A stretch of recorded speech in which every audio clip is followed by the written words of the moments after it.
Hello everyone, welcome back to my channel.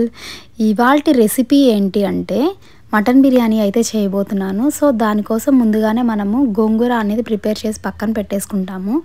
గోంగూర కోసం ఒక బాండీ తీసుకొని అందులో ఆయిల్ వేసుకొని, ఆయిల్ కాగాక అందులో తాలింపు గింజలు వేసుకొని, అందులో సన్నగా తరిగిన ఆనియన్స్ అండ్ టీ స్పూన్ అల్లం వెల్లుల్లి పేస్ట్ వేసుకొని బాగా వేపుకోవాలి. 5 పచ్చిమిరపకాయలు, టొమాటో ముక్కలు వేసుకొని కాసేపు అలా మగ్గనిచ్చాక కొంచెం పసుపు వేసుకుందాము. ముందుగానే బాయిల్ చేసుకున్న గోంగూర అయితే వేసేసుకొని మీడియం ఫ్లేమ్లో అలాగా ఒక 10 to 15 మినిట్స్ వదిలేస్తే గోంగూర అయితే రెడీ అయిపోతుంది. ఇందులో కల్లుప్పు వాడుకోండి, చాలా బాగుంటుంది. కల్లుప్పు వేసుకొని ఎండించేసుకోవాలి. ఇందులో నాకు కొంచెం ఆయిల్ అండ్ కారం తక్కువైందని కొంచెం ఆయిల్లో ఎండుమిరపకాయలు వేసుకొని ఆ తాలింపు గింజలు దాంట్లో అయితే వేసేసుకున్నాను. సో గోంగూర అయితే రెడీ అయిపోయింది. అండ్ మటన్ బిర్యానీ కోసం మనం మటన్ తీసేసుకొని బాగా కడుగుకొని, కొంచెం మటన్ అనేది లేతగా ఉండేది తీసుకోవాలి, అప్పుడే టేస్ట్ బాగుంటుంది అండ్ కొవ్వు మీద ఉండాలి. ఇందులో వచ్చేసి కొంచెం పసుపు, ఉప్పు, కారం అండ్ పెరుగు వేసేసుకొని మ్యారినేట్ చేసేసుకొని పక్కన పెట్టుకుందాము. కొంచెం సేపు ఈ మటన్ నానాక ఒక 5 విజిల్స్ అయితే వేసుకుందాము. అంటే మటన్ సెలెక్ట్ చేసుకునే దాన్ని బట్టి ఉంటుంది. ఇందులోకి వచ్చేసి కొంచెం గట్టి మటన్ పడింది అనమాట. సో అందుకని విజిల్స్ అనేది పెట్టుకున్నాను, లేదంటే నార్మల్గానే బాయిల్ చేసుకోవచ్చు. బిర్యానీ కోసం ఒక పాత్ర తీసుకొని అందులో ఆయిల్ వేసుకొని ఆనియన్స్ సన్నగా తరిగిన వేసుకొని వేయించుకొని పక్కన పెట్టుకోవాలి, నేను వీడియోలో చూపించిన విధంగా. సో ఇదైతే లాస్ట్లో మనం యూస్ చేసుకుంటాము. అదే ఆయిల్లో సేమ్ మళ్ళీ ఆనియన్స్ వేసుకొని బాగా వేయించుకోవాలి. సో ఇవి బాగా వేగిన తర్వాత అంటే గోల్డెన్ బ్రౌన్లోకి రావాలన్నమాట. ఇందులో మనం మసాలా దినుసులు అయితే వేసుకోవాలి. మసాలా దినుసులు మనం వేసుకునే క్వాంటిటీని బట్టి వేసుకుంటాము. మా ఇంట్లో కొంచెం తక్కువే తింటాం కాబట్టి కొంచెం తగ్గించి వేసుకున్నాను. అందులో ముందుగానే ప్రిపేర్ చేసుకున్న అల్లం వెల్లుల్లి ముద్ద వేసుకున్నాను, తగినంత మీరు వేసుకోండి.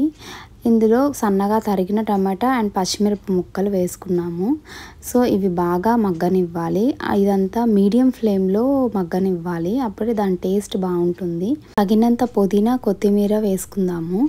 ఇది బాగా మగ్గాక అందులో ముందుగానే బాయిల్ చేసి పెట్టుకున్న ఈ మటన్ అయితే ఏదైతే ఉందో అదంతా వేసేసుకుందాము.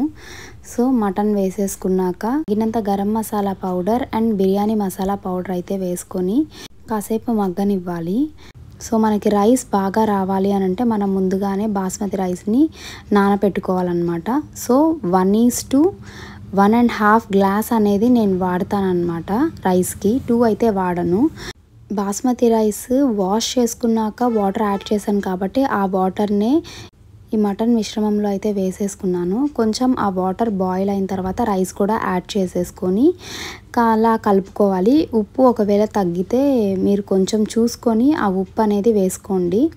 అండ్ ఇది కరెక్ట్గా ఒక 10 to 15 మినిట్స్ ఉంది అయిపోవడానికి ముందుగా అనుకుంటే నేను ముందుగానే ప్రిపేర్ చేసి పెట్టుకున్న ఎండు కొబ్బరి పేస్ట్ అయితే వేసుకున్నాను. ఇది లాస్ట్లో వేస్తేనే టేస్టీగా ఉంటుంది. అండ్ ముందుగానే ఫ్రై చేసి పెట్టుకున్నాం కదా, మా ఫ్రైడ్ ఆనియన్స్ కూడా వేసేసుకున్నాను. సో నీట్గా కాస్త అలా తిప్పేసుకొని మూత పెట్టేసుకొని సిమ్లో అయితే ఉడకనివ్వాలి. రైస్ అయిపోయాక లాస్ట్లో నెయ్యి అయితే యాడ్ చేసుకోండి, బాగుంటుంది స్మెల్ అండ్ టేస్ట్కి. రైతా కోసం ఆనియన్స్ అండ్ కొత్తిమీర, సాల్ట్ వేసుకొని కలిపేసుకొని అందులో పెరుగు యాడ్ చేసేసుకొని కలిపి పక్కన పెట్టేసుకోవడం, అంతే సింపుల్గా రెడీ అయిపోయింది ఇదైతే. So gongura, raita and mutton biryani అయితే రెడీ అయిపోయింది. ఇది ఒక ప్లేట్లోకి తీసుకొని సర్వ్ చేసేసుకోవడమే. ఇదైతే చాలా టేస్టీగా ఉందండి, మీరు ట్రై చేయండి. సో నా వీడియో కనుక నచ్చితే ప్లీజ్ లైక్, సబ్స్క్రైబ్, షేర్ చేసి కమెంట్ చేయండి. Thanks for watching.